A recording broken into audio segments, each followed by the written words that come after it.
Here to break it all down on what you need to know about those nutrition labels is registered dietitian and general manager, very well, Rachel Berman. Rachel, thanks so much for being on the show. Great to be here. Fact or fiction, Rachel? Foods can be high in fat and healthy. Well, what do you think? I think it's true because you said there are some healthy fats. So I would consider that avocado, right? Yeah, exactly. So your body needs fat for energy and actually to absorb some vitamins and minerals. So it's important to have fat in your diet, but you want to make sure it is from those healthy sources like the monounsaturated and the polyunsaturated fatty acids. We want to make healthy swaps, but we also, our weight is not only dictated by our health. So we want to incorporate ingredients that have a lot of nutrition and pack in health benefits without compromising on flavor, right? Okay. First swap is getting rid of the butter. First swap is butter that's rich in those artery clogging, saturated fats that we just don't need in our diet. So instead, we're going to use some pureed fruit.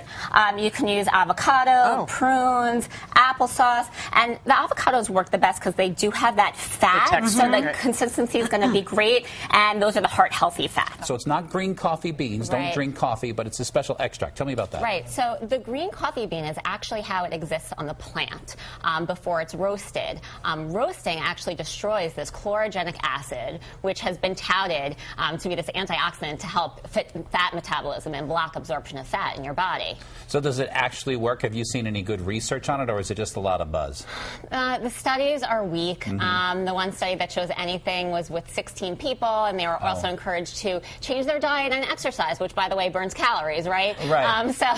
So in absence of any other lifestyle changes, no. You know, I think that it's harder to change our eating habits as we age and as we mature and have things ingrained in us from our childhood. So the fact that this 2 to 5 range has seen a drop, maybe that's indicative that our studies are doing a good job. So the adage that habits happen early in life and those habits are something that we carry on for the rest of our life is true then? Absolutely. Absolutely. Our eating habits begin when we're age 2.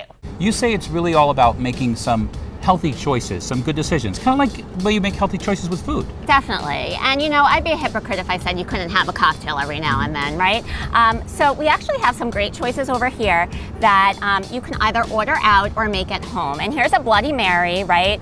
Just vodka. We have some low-sodium tomato juice we've mixed it up with, in addition to, you know, some spices like pepper and a celery stick. And you can order this when you're out. I would, you know, ideally choose a place that doesn't have like a pre-made mix, because that'll be a little healthier, but it gets you a serving of vegetables. It's a tough time of the year, right? Definitely. I mean, it's really difficult to make the right choices, but you're going to help us. So crab cakes, how did you make these healthier? Absolutely. Well, we used rolled oats instead of breadcrumbs as a binder, so that adds a serving of fiber as well as lowering the calorie count. And if you cook them just in a slick of olive oil instead of deep frying, you'll save 100 calories or more. Drinks. What about those drinks? Well, you have to have a drink. I mean, gotta it's have a a holiday drink. party. Absolutely. You want to enjoy yourself. So I say go And you for... don't need to get smashed at the holiday party, You don't need to get smashed because then your food choices will be even worse. Right, so everyone's calorie needs are different depending on your height, your weight, your age.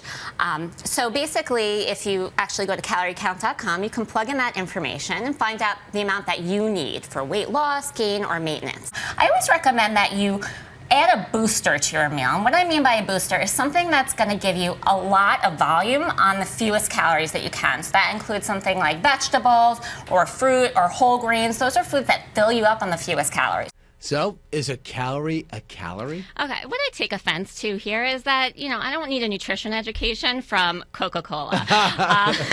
But yeah, I mean, ultimately that line is true, but the reality is that not all calories are created equal. The sugar that you find in sweetened beverages does not act the same in our bodies as sugar from fruit or natural sources.